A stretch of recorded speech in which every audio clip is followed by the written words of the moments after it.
सकाळी अजित पवार अचानक without convoy घेता बारामती हॉस्टेलमधून निघाले आणि त्यांच्या जिजाई या निवासस्थानी आले होते आणि याच जिजाई निवासस्थानातून आता राष्ट्रवादी काँग्रेस शरदचंद्र पवार पक्षाचे खासदार अमोल कोल्हे जे आहेत ते बाहेर पडलेले आहेत। याचाच अर्थ अजित पवार आणि अमोल कोल्हेंमध्ये जवळपास अर्धा ते पाऊण तास चर्चा झाली आहे।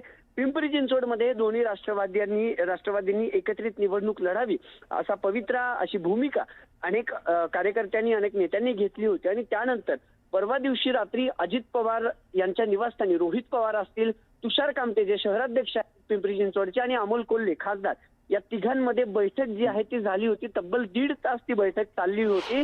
त्यानंतर पुढची चर्चा करण्यासाठी काल रात्री उशिरा अजित पवार आजम पानसरे जे राष्ट्रवादी काँग्रेस शरदचंद्र पवार पक्षाचे पिंपरी चिंचवडचे नेते आहेत त्यांना भेटण्यासाठी त्यांच्या निवासस्थानी गेले आणि आज सकाळी पुन्हा अमोल कोल्हे आणि अजित पवार यांच्या दोघांमध्ये जवळपास अर्धा ते पाऊण तास पुण्यातल्या अजित पवारांच्या जिजाई या निवासस्थानी चर्चा झाली असल्याची कळतीये। कारण अजित पवारांच्या निवासस्थानातूनच अमोल कोल्हेंची जी XUV 500 गाडी आहे जिचा नंबर 3699 आहे, ग्रीन कलरची ती गाडी आहे, ती गाडी अचानक बाहेर पडल्याने खरं तर पुढे निघून गेली। अजित पवारांच्या बंगल्यावरती जिजाई या निवासस्थानी ही बैठक झाली आहे। अर्धा ते पाऊण तास ही बैठक झाली आहे। एकूणच काय तर पुण्यातलं जरी दोन्ही राष्ट्रवादी एकत्रित येण्यावरून अजूनही चर्चा सुरू असेल तर पिंपरी चिंचवडसाठी मात्र अजित पवारांनी बैठकाचा धडाका लावलाय। कारण अजित पवार आज सकाळी बारामती हॉस्टेलमध्ये होते, तिथून विदाऊट कॉन्वॉय अजित पवार बाहेर पडले। अजित पवार नेमकं कुठे गेले असे प्रश्न निर्माण झाला होता। कारण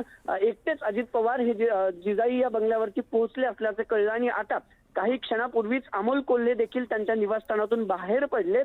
याचा अर्थ असा की दोन्ही नेत्यांमध्ये पिंपरी चिंचवडसाठी अर्धा ते पाऊण तास बैठक झाली आहे। आता या बैठकीत काय नेमकं झालंय, पिंपरी चिंचवडमध्ये काय घडतंय, चिन्ह कुठलं असेल पिंपरी चिंचवडमध्ये दोन्ही राष्ट्रवादी एकत्रित आल्या तर घड्याळीवरच दोन्ही राष्ट्रवादीचे उमेदवार लढतील का की शरदचंद्र पवार पक्षाचे उमेदवार तुतारीवर लढतील, ह्या सगळ्या चर्चा आहेत। पण आता तरी अमोल कोल्हे आणि अजित पवारांमध्ये आज पुन्हा अजित पवारांच्या निवासस्थानी बैठक झाली आणि दोन्ही नेत्यांनी बैठकीत काय चर्चा झाली आहे हे पाहणं महत्त्वाचं ठरणार आहे।